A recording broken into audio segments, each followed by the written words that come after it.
ఏది అయినా ట్రై చెయ్యి ఆచి చికెన్ మసాలా. ఆచి చికెన్ మసాలా. సుప్రీంకోర్టు నిర్ణయం అమెరికాకు అవమానకరమని ట్రంప్ అన్నారు. ఈ తీర్పుతో భారత్తో కుదిరిన ఒప్పందానికి వచ్చే ముప్పేమీ లేదని తెలిపారు. ఈ కోర్టులను ఏదో ఒకటి చేయాలని, వివిధ దేశాలపై సుంకాల విధింపులో వెనక్కి తగ్గేదే లేదని స్పష్టం చేశారు.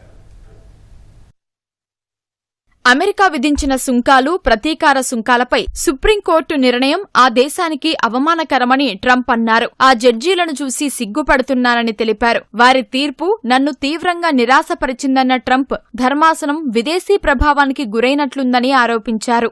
ఈ కోర్టులను ఏదో ఒకటి చెయ్యాలని, వివిధ దేశాలపై సుంకాల విధింపులో వెనక్కి తగ్గేదే లేదని స్పష్టం చేశారు. అంతర్జాతీయ అత్యయిక ఆర్థిక అధికారాల చట్టంలోని సెక్షన్ 122ని ఉపయోగిస్తూ ప్రపంచ దేశాలపై అదనంగా 10% సుంకం విధిస్తానని చెప్పారు. భారత్తో కుదిరిన ఒప్పందానికి వచ్చే ముప్పేమీ లేదని ట్రంప్ వెల్లడించారు.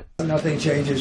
They'll be paying tariffs, and we will not be paying tariffs. Our deal with India is they pay tariffs. This is a reversal from what it used to be, as you know.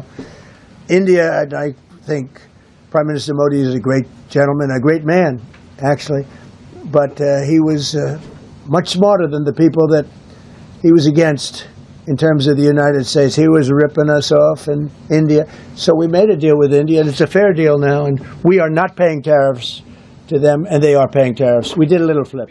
America supreme court తీర్పుతో Britain, Japan, ఐరోపా సమాఖ్య, Malaysia, Bharat, Indonesia, Vietnam తదితర దేశాలతో అగ్రరాజ్యం కుదుర్చుకున్న వాణిజ్య ఒప్పందాలన్నీ నిరర్థకంగా మారనున్నాయి. ఆయా దేశాలు ఈ ఒప్పందాలను బుట్ట దాఖలు చేసే అవకాశం ఉంది. ట్రంప్ ఈ తరహా సుంకాలను అంతర్జాతీయ అత్యయిక ఆర్థిక అధికారాల చట్టంలోని సెక్షన్ 301, సెక్షన్ 232 కింద విధించేందుకు ప్రయత్నించవచ్చు. అయితే అందుకు ప్రజామోదం మళ్లీ పొందాల్సి ఉంటుంది. తత్ఫలితంగా జరిగే జాప్యం మళ్లీ న్యాయపరమైన సవాళ్లను లేవనెత్తే అవకాశం ఉంది. ఆయా సెక్షన్ల కింద విధించే సుంకాలు అన్ని దేశాలకు ఏకరూపంగా వర్తించవు. తాజా తీర్పు వాణిజ్య విషయాల్లో అమెరికా పార్లమెంటుదే పైచేయి అని స్పష్టం చేసింది. సుంకాలను ఆయుధాలుగా ఉపయోగించి ఇష్టారాజ్యం చెలాయించే అధ్యక్షుడి ప్రవృత్తికి కళ్లెం వేసింది.